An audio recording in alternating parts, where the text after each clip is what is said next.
होती है उस पर आज हम चर्चा करेंगे। कल बेसिक क्लियर किया था, कल तो छोटी वीडियो बनी थी, पर आज हम बिल्कुल अंडरस्टैंड करेंगे, इसमें समझाएंगे कि मार्केट का बिहेवियर कैसे होता है और कैसे ट्रेड लिया जाता है। पूरी कैलकुलेशन के साथ हम डिस्कस करेंगे। डेली लर्निंग वीडियो आया करेगी। अब हमारे चैनल को सब्सक्राइब कर लीजिए और बेल आइकन को भी प्रेस कर लीजिए। सो बिना समय गवाए सबसे पहले हम वीडियो को स्टार्ट करते हैं। कल हमने यहाँ पर बेसिक क्लियर किया था कि जब एम पैटर्न और डब्ल्यू पैटर्न बनता है वो कहाँ कहाँ पर बनता है और वहाँ पर ट्रेड कैसे ले जाता है। आज हम उसके पीछे की साइकोलॉजी पढ़ेंगे।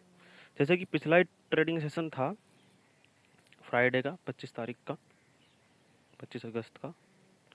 सो यहाँ पर हम बेसिक हमने क्लियर कर लिया था कि सपोर्ट रेजिस्टेंस को के पास में जब मार्केट आता है तो वहाँ पर कुछ पैटर्न्स का फॉर्मेशन होता है। देखिएगा, जैसे कि मार्केट में यहाँ पर देखिए जब पहली रेड कैंडल बनी, बिल्कुल गौर से सुनिएगा क्योंकि हमको ये पता नहीं रहता है कि मार्केट में आगे होने वाला क्या है या अगली कैंडल स्टिक्स का फॉर्मेशन कैसे होगा। वो सिर्फ और सिर्फ प्राइस एक्शन और डिमांड एंड सप्लाई ओवाई से पता चल सकता है कि हाँ मार्केट में रिजेक्शन है, मार्केट में डिमांड है, मार्केट में कितनी सप्लाई है। ये सब हम थोड़ा सा ओवाई डिकोडिंग थ्योरी से और थोड़ा सा कैंडलस्टिक बिहेवियर से, क्योंकि कैंडलस्टिक्स या चार्ट को फील करना, महसूस करना आपको आना चाहिए। सो जब मार्केट ये डाउन आया तो मार्केट में एक डिमांड जोन पर मार्केट आया, मतलब कि 19,250 पर डिमांड क्रिएट हुई। 260 से ऊपर ही मार्केट को ले जाया गया, 280 तक मार्केट गया, 19,280 तक। फिर मार्केट में फिर छोटी सी रेड कैंडल बनी, फिर इसको तुरंत ही ऊपर की तरफ क्लोजिंग करा दिया गया। ये 15 मिनट की ट्रेडिंग सेशन है। 15 मिनट में जो भी है, यदि हम इसको 15 मिनट में देखा जाए तो ग्रीन कैंडल बनी होगी, एक तरह से नीचे से रेड बनी होगी और ऊपर जा कर के क्लोजिंग हुई होगी, मतलब कि बुलिश कैंडल। क्योंकि ये 5 मिनट का टाइम फ्रेम है, तो यदि हम इसको 1 मिनट में लगा दें तो 1 मिनट में अच्छी से क्लियरिटी होती है कि फर्स्ट 1 मिनट या फर्स्ट ओपनिंग पर मार्केट को बिहेवियर कैसे कर रही है मार्केट, तो वहाँ पर हम अच्छे से ट्रैक कर सकते हैं। पर 15 मिनट और 5 मिनट में कुछ भी पता नहीं लगा सकते हैं कि शुरुआत में मार्केट किस तरफ जाएगी। ज़्यादातर हम 1 मिनट में ट्रेड करते हैं, वो भी शुरुआती समय में। सो जब मार्केट यहाँ पर 19,300 के आसपास आया तो यहाँ पर कॉल राइटिंग की संख्या बढ़ रही थी। उसको कैसे पता किया कि मार्केट बार बार एक लेवल से 19,320 330 के आसपास से रिजेक्शन ले रहा था। जब मार्केट यहाँ पर रेड कैंडल बनाई, मतलब कि पहले डिमांड जोन क्रिएट हुआ, मतलब मार्केट में डिमांड क्रिएट हुई, उसके बाद जो है सप्लाई बनने लगी, जिससे कि बाजार की क्लोजिंग 19,300 के आसपास कराई गई। तो सीधी सी बात है कि 19,300 पर डिमांड और सप्लाई दोनों क्रिएट हो रही है और यहाँ पर सेलर्स भी हावी हैं जो कि मार्केट को ऊपर जाने नहीं दे रहे हैं।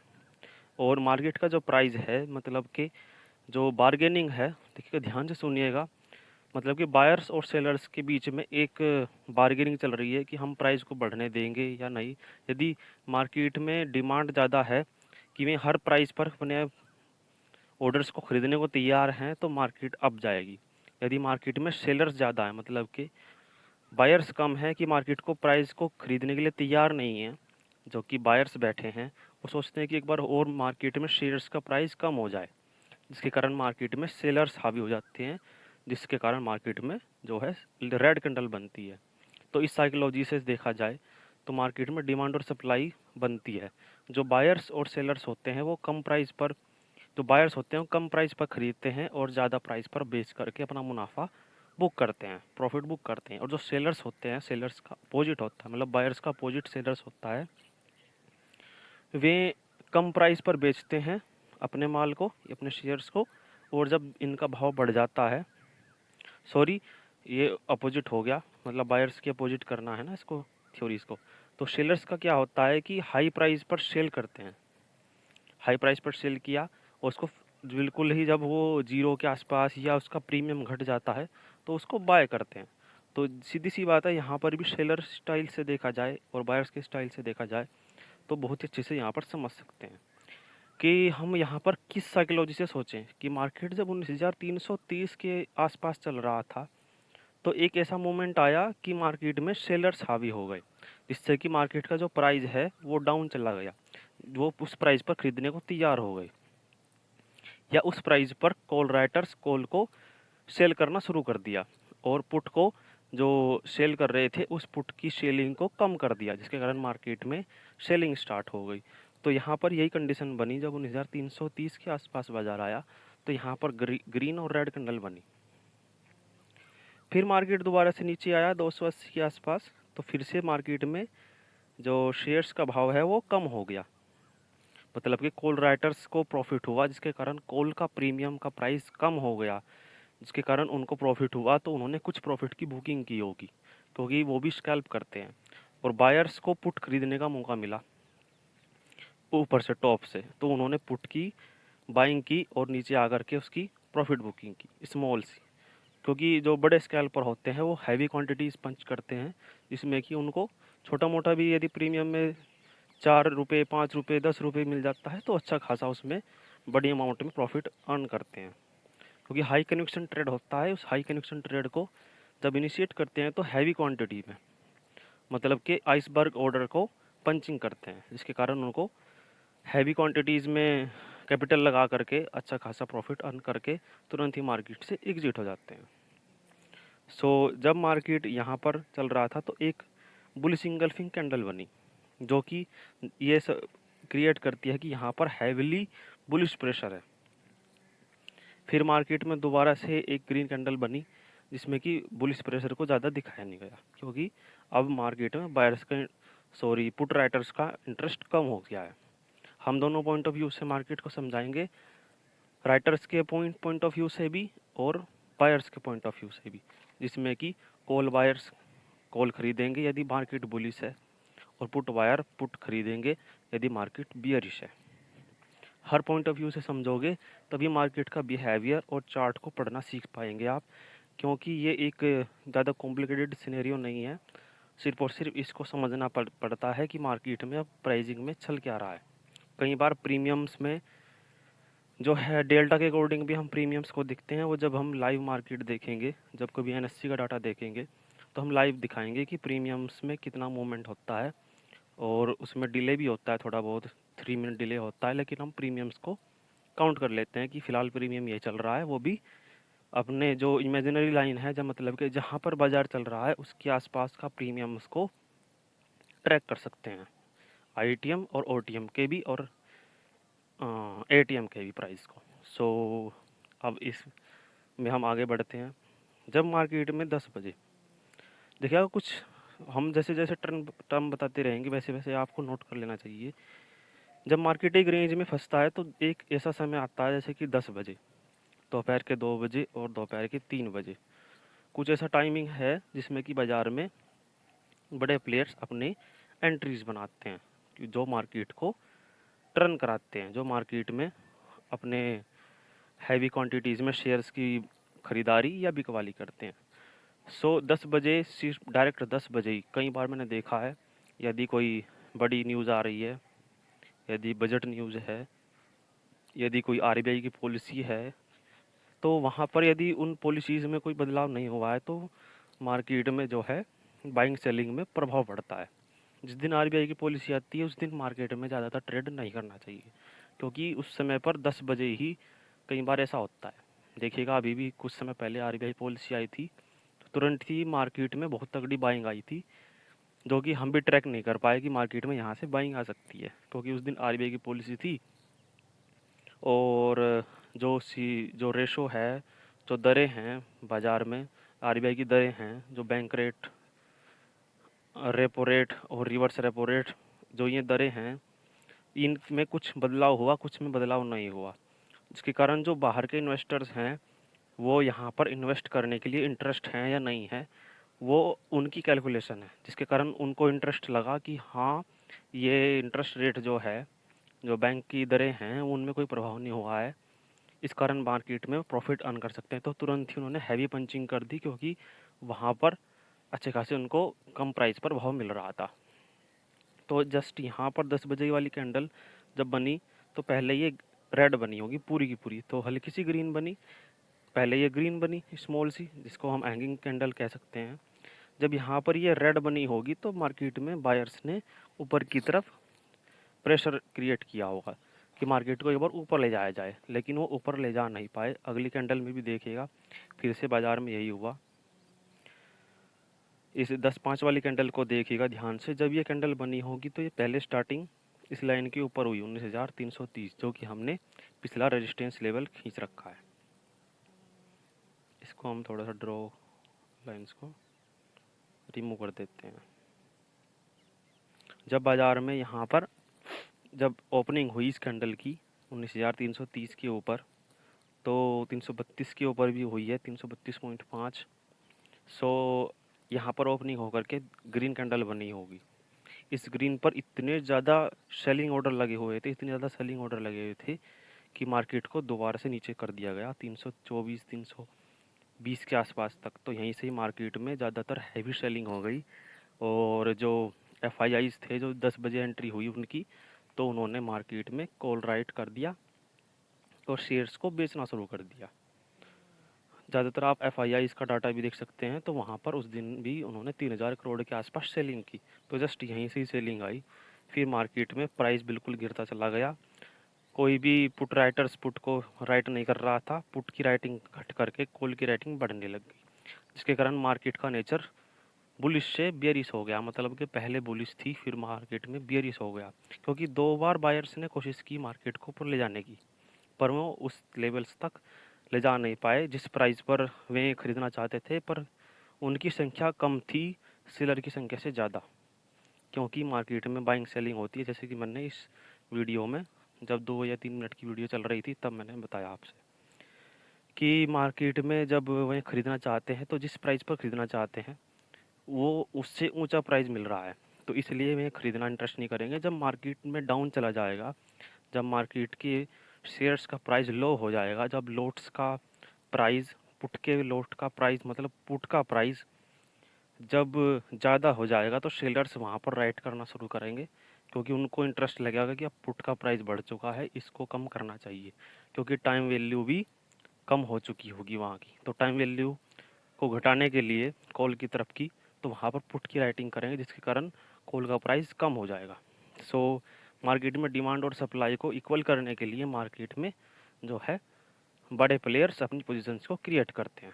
सो यहाँ पर भी यही हुआ। इस कारण मार्केट में जो है एक एम पैटर्न का फॉर्मेशन हुआ कि मार्केट इस 19,330 के आसपास आया, फिर नीचे किया गया 19,280 तक 285 तक गया बाजार इस लेवल्स पर, 19,285 के आसपास गया। फिर जस्ट यहीं से दोबारा से बायर्स ने कोशिश की, लेकिन बायर्स इंटरेस्ट दिखाना कम कर रहे थे, तो वहाँ पर जो है दोबारा से मार्केट में नीचे आ गया। तो यहाँ पर हमने पहले से ही अंजप्शन लगा लिया एंड कैंडलस्टिक को समझ करके, कैंडलस्टिक की साइकोलॉजी को समझ करके कि मार्केट में अब जो है बायर्स अपना इंटरेस्ट नहीं दिखा रहे हैं, यहाँ पर सेलर्स हावी हो रहे हैं। तो जस्ट 10 बजे ही बड़ी हैवी पंचिंग हुई तो मार्केट को डाउन कर दिया गया। इसलिए मार्केट में एम पैटर्न का फॉर्मेशन होता है। आपको एम पैटर्न की पीछे की साइकोलॉजी समझ में आई होगी। आई होप कि मार्केट में डिमांड और सप्लाई से ही पैटर्न्स बनते हैं। सो यहाँ पर भी ऐसे ही हुआ कि एम पैटर्न का फॉर्मेशन हुआ। फिर मार्केट एक स्ट्रॉन्ग सपोर्ट पर आया। देखिएगा हमने कुछ लाइंस को रिमूव कर दिया है।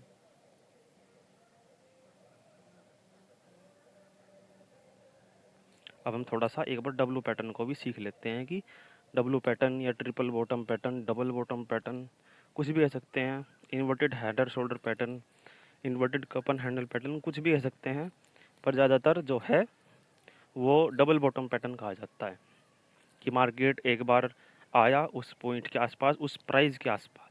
देखिएगा कोई भी सपोर्ट और रेजिस्टेंस, कुछ भी सपोर्ट रेजिस्टेंस एक लाइन नहीं होता है। जैसे कि हमने एक लाइन खींच रखा है, ये लाइन नहीं है। देखिएगा हमने यहाँ पर भी डिस्कस किया अभी 19,030 के आसपास, जो 19,030 से लेकर के 40 का लेवल वो प्राइस होगा जहाँ पर इक्वल हो रहे होंगे बायर्स और सेलर्स, जिसके कारण उस प्राइस पर जो है बायर्स की संख्या इस सेलर्स की संख्या बराबर है और बायर्स अपना इंटरेस्ट नहीं दिखा रहे हैं। सेलर उस प्राइस पर बेचना शुरू कर देते हैं कि यदि मार्केट और ज़्यादा गिर गया तो उनको प्रॉफिट कम होगा। मतलब कि कोल का प्राइस राइट करना शुरू कर देते हैं, जिसके कारण उनका प्राइस बाद में कम होने पर उनको प्राइस में गिरावट ज़्यादा दिखने की नहीं, जिसके कारण मार्केट में उनको प्रॉफिट कम होगा। इसलिए वे ऊंचे प्राइस पर ही उसको राइट करते हैं, उसको सेल करते हैं कोल को। तो इसके पीछे की साइकोलॉजी आपको समझ में आई एम पैटर्न के। अब हम डब्ल्यू पैटर्न को सीखते हैं। यहीं पर ही डब्ल्यू पैटर्न का फॉर्मेशन हुआ बहुत ही अच्छे से। यहाँ पर इसको रिटेस्ट भी किया, तो इस रिटेस्ट की पीछे की साइकोलॉजी भी हम थोड़ा सा समझा देते हैं।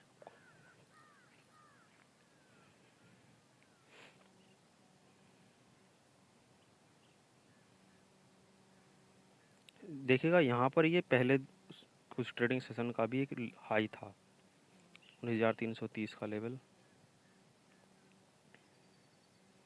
जहाँ पर मार्केट में रेजिस्टेंस लिया गया है।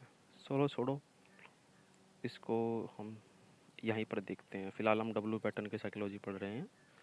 सपोर्ट रेजिस्टेंस ड्रॉ करना हम कभी ना कभी सीखेंगे, और अच्छे से रेक्टेंगल ड्रॉ करना, ट्रेंड लाइन ड्रॉ करना, ये सभी हम सीखेंगे।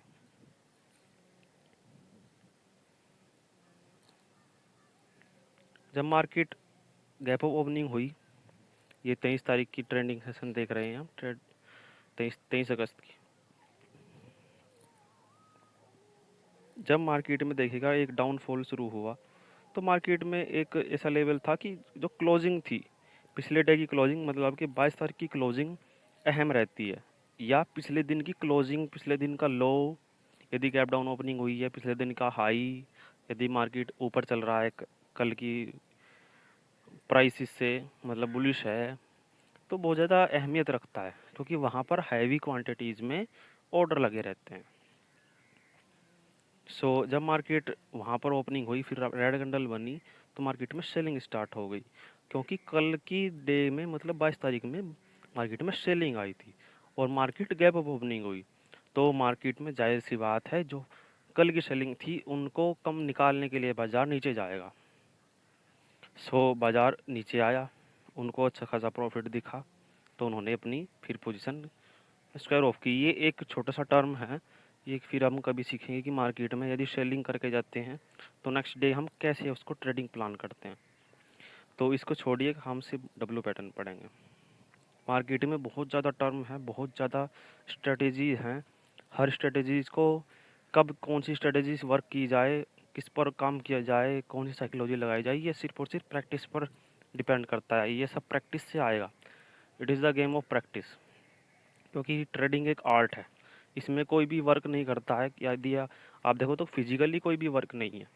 फिजिकली कोई आप शेयर्स को देख नहीं रहे हैं, ना तो आप शेयर्स को लेकर के कहीं से बेच रहे हैं, ना आप उसको खरीद रहे हैं, मतलब कि इंटेंजिबल, ये आप देख नहीं रहे हैं। सिर्फ और सिर्फ आपके पास आपका ब्रोकर ऐप है, आपकी कैपिटल है, आप ब्रोकर ऐप में जा कर के, ऑप्शन चैन में जा कर के स्ट्राइक प्राइस सिलेक्शन करते हैं, फिर आप उसको बाय सेल करते हैं या शेयर्स को खरीदते बेचते हैं। ये इंटेंजिबल गुड्स है। कोई भी शेयर्स आपको, ये नहीं कि आपके हाथ में दिया गया।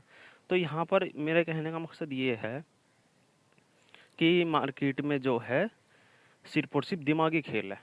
माइंडसेट आपका, आपका मनी मैनेजमेंट, आपका रिस्क मैनेजमेंट, आपकी कैपिटल ही अहम है।